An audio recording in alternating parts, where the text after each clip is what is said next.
If you're watching this video, I play Final Fantasy 16. What's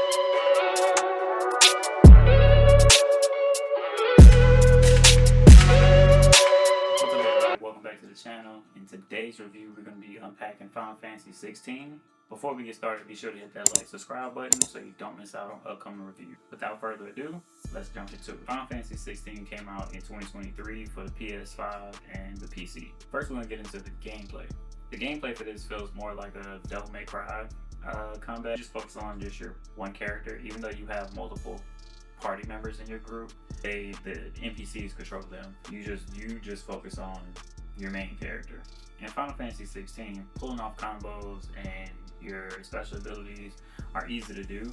You can adjust the settings in there to do the combos automatically, or you actually have to put the inputs in yourself. It kind of makes it easier for different level players. As you progress through the game, you unlock different abilities from your different I'll call them summons, but they're called dominants. As you get the powers from different dominants, it unlocks different moves and different abilities. So you have, at any given time, you can only hold 4 powers at a time. You get more than that as far as what you unlock. You get the hot swap, which powers you want to use at a time. But as far as gameplay mechanics are pretty smooth, they're fluid. Getting through the level, didn't have any problems with as far as, laggy glitches and just trouble moving around. Everything seems smooth as far as the gameplay mechanic. Progression system, all the Final Fantasy games does a good job with balancing how you level up in terms of like when your character should be leveling and unlocking abilities. So the pacing of when you get your abilities. I wish you can summon your dominant more, but the way the game is set up, you'll probably break the game if that's the case. In typical Final Fantasy games, how you have the ability to summon your summons during battle, kind of anytime you want to, regardless of what enemy is around, except for Final Fantasy 15, where it kind of limits you a little bit as far as when you can summon. In Final Fantasy 16, basically it's kind of like, think of it like Naruto, right? Where you have your tail beast inside of you. That's typically how the different dominants are. So you have your tail beast. Basically like how Naruto can go into his tail beast form without actually growing and becoming the Nine Tails. How he turns all gold and flame and stuff. That's essentially what this one is. In Final Fantasy 16, that's basically what you can do in there, where you can activate your dominant, and basically you can be in that they call it semi-prime, where you're not fully primed up yet. You're on the cusp. So that's kind of where you're at, and you get all your attack boosts and everything like that with that ability. And then when you go full prime is when you actually grow and become whatever beast you are, beast or dominant. The main character, his chosen dominant is Inferent. So that's the dominant he turns into when he goes full prime, or even when he's semi-prime and full prime, it's Inferent. Then you get other dominant abilities as you progress through the story. Let's get into the graphics. The graphics of Final Fantasy 16 is beautiful. From the environments are really nice. From the landscapes and the ruins, the character models look good on there. My only gripe with the graphics is sometimes when you're in the combat, it's like a big spectacle. Like every time you go full beast Inferent transformation, and it's like a whole like quick time combat and everything that you be doing. When it does that, I feel like it's too close. As far as with the camera, it's too close, so you just see a bunch of particles and everything going on the screen. And sometimes it's hard to make out exactly what's going on in particular, but it's nice to watch. But just sometimes when you're playing, you lose just like the vision of like, I don't really know what's going on. All I know is I'm hitting these commands as they pop up, and I know I ain't losing. So when that start happening, that's the only thing where I'd be like, I wish the camera can pull out just a little bit, just so you can see kind of what's going on between the two people that's fighting. But as far as the summonings, the spells, and magics, and all the particles and effects that are in there, those look nice. As far as the storyline goes, the character you play is Clyde. He's from a royal family. He's basically, it's him, and he has a little brother. His little brother is the dominant of fire, which is the Phoenix. The way the dominant of fire is basically similar to Naruto, where you have you're a host to a tailed beast, right?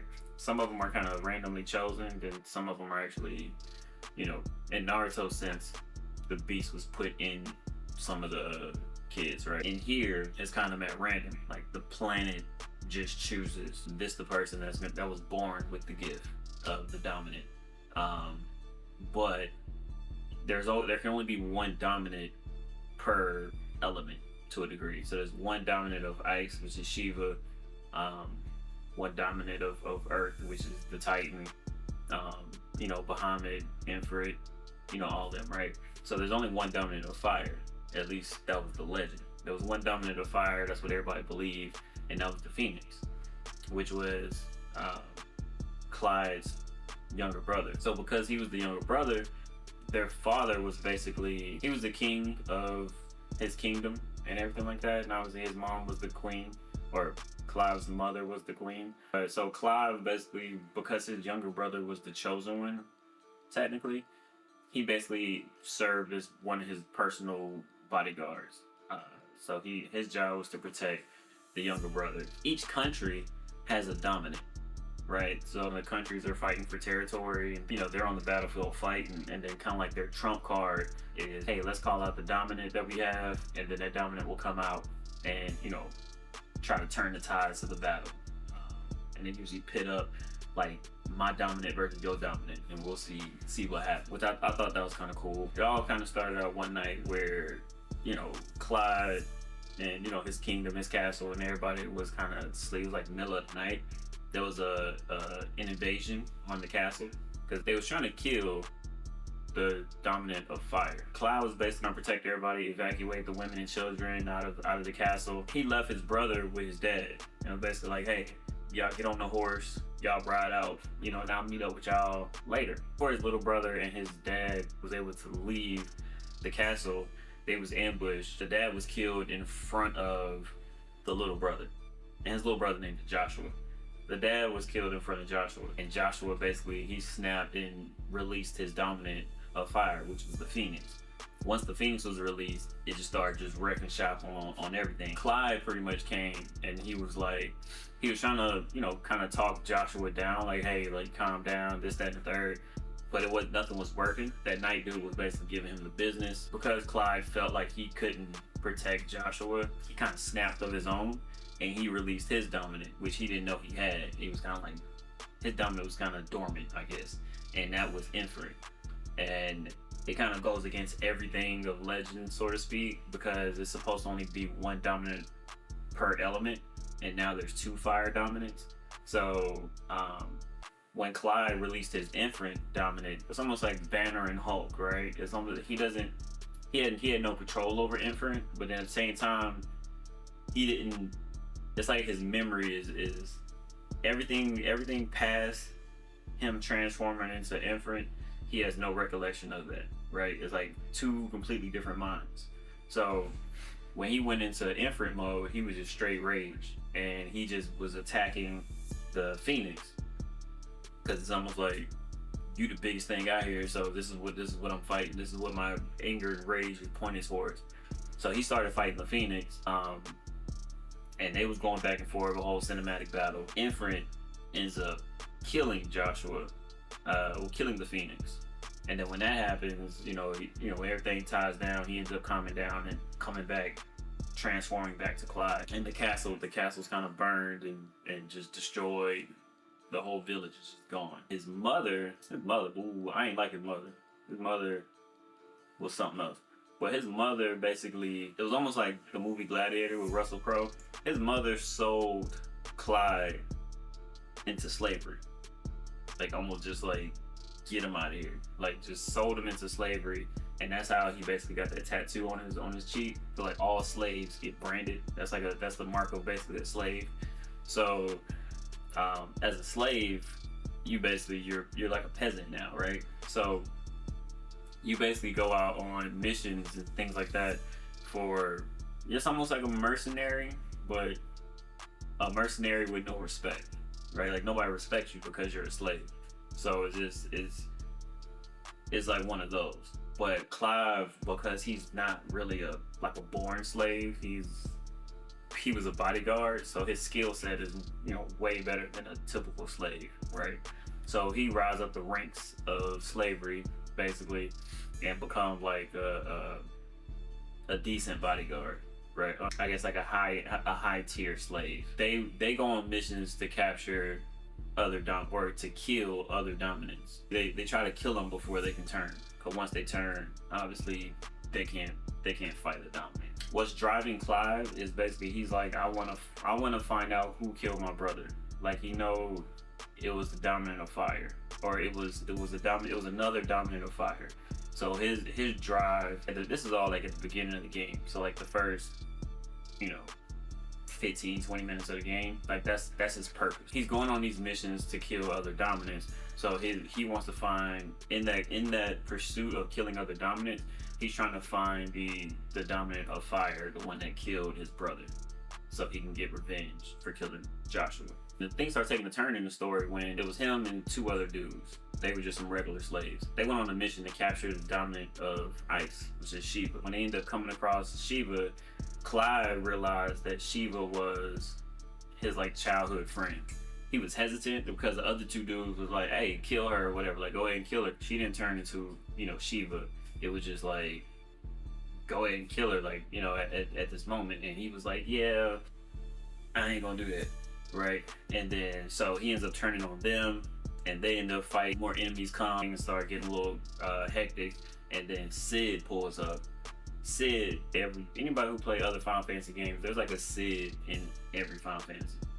But in this one, Sid is actually the dominant of lightning. He basically comes help Clyde out, basically kind of take Clyde in, like, and then they kind of go back to the hideout, and that's kind of how the story really starts. You play with Clyde as like a teenager, and then you play with him in his early 20s, and then you play with him in his 30s. I don't think it goes to 40s. It's because it's broken up into like, so I think it's just 20s or teens, 20s, and then 30s, right? Clyde ends up running into his brother Joshua in his 20s, and it kind of flipped him because he's like, I thought you was dead this whole time, but he actually survived. The Phoenix survived. And he ended up going into like this tomb and, you know, temple, and it's revealing the truth. And he realized he was the other dominant of fire, which is Infinite. Infinite in this one is kind of like the chosen one, in the sense of he has the ability to absorb other dominants' abilities. So that makes him kind of like chosen one out of all of them, right? Because all the other dominants, they just only have their powers. So Infinite can actually use his, and then he can actually take the other dominant's abilities.